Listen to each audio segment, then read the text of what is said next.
In the first decades of the national park system, Congress and the American people were busy identifying the best and most spectacular, the most pristine ecosystems around the country and making them into national parks.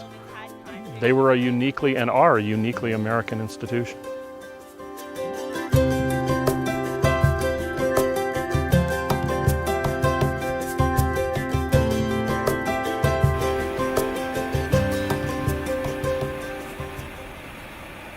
In the early days of the national park system, we were keen to attract people to these wonderful places.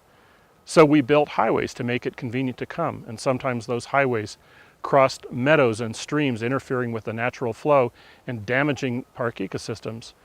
We built lodges and cabins in the middle of giant sequoia groves, ultimately damaging the life of those very trees and endangering people in the process. We planted non-native trout in the previously fishless lakes of the High Sierra of these parks to provide a recreational opportunity for visitors. And in the process, we badly damaged an ecosystem that had been dominated by frogs and insects.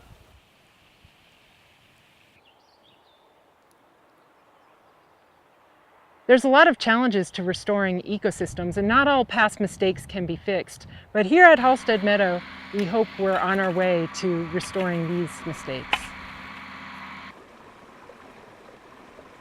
I'm standing here in the erosion gully in Lower Halstead Meadow. This gully was created when the road across the meadow, the General's Highway, was completed in 1934. That caused this huge erosion gully to form. The meadow here should be about 15 to 20 feet higher than the bottom of this gully, where all the water is now concentrated. When we restore this meadow, we'll fill this gully with 15 to 20 feet of dirt to make it level across the surface of the meadow and bring all of this water back and spread it out across the surface, restoring the wetland of Halstead Meadow.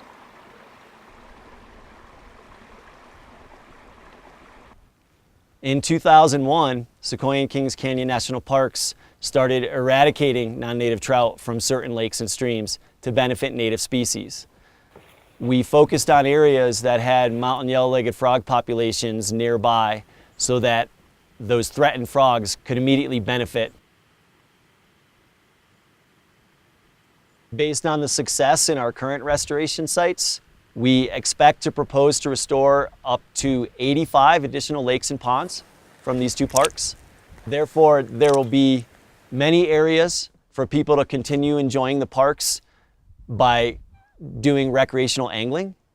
But at the same time, we will have restored as much habitat as possible to benefit native species.